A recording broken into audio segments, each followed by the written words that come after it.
Okay, welcome back. We finished our South American tour. We are now taking up once again in Canada, and it's great to be back in Canada. I'm going to do some serious mountain flying. I did say I would come back, and here we are in the new Tornado given to us by the Duke of Edinburgh in the Falkland Islands. Look at that. We are going to do some serious mountain flying on our way to Alaska, and we're going to cross the Bering Strait into Russia. Okay, first we're going to get the weather. Sky conditions 3,200 few, 6,400 few, 17,000 few, visibility more than 10, wind 280 at 13, gusting 21, QNH 1028. Okay, so with the wind at 280, we're pretty much on the end of this runway, so we'll use this runway today. We'll take off as best we can into the wind there.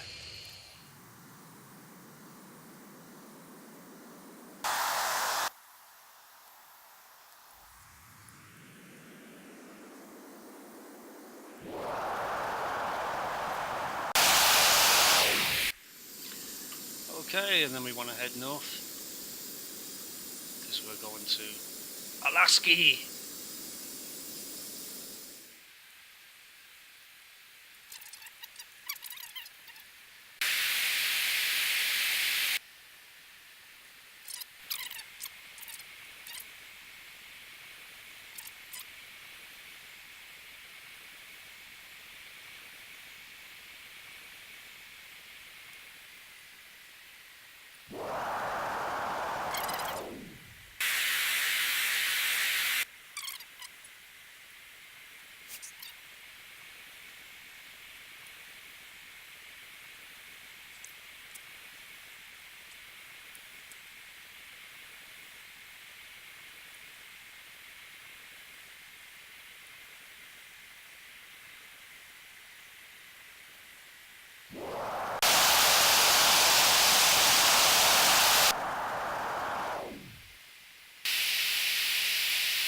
I really am ready for it this time. I've got the terrain following radar on this aircraft. It's amazing. I've tried it in the Alps. I've done it across the Alps at night, low level.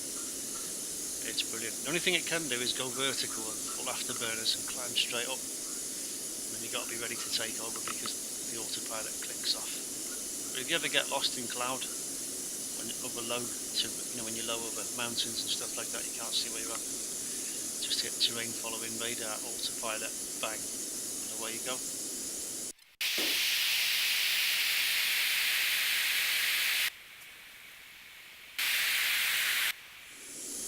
In fact, I'd rather fly on terrain following than on autopilot at a given height, because if there's some obstacle that you're unaware of, the aircraft will miss it, whereas it won't miss it if you're just flying at a given altitude.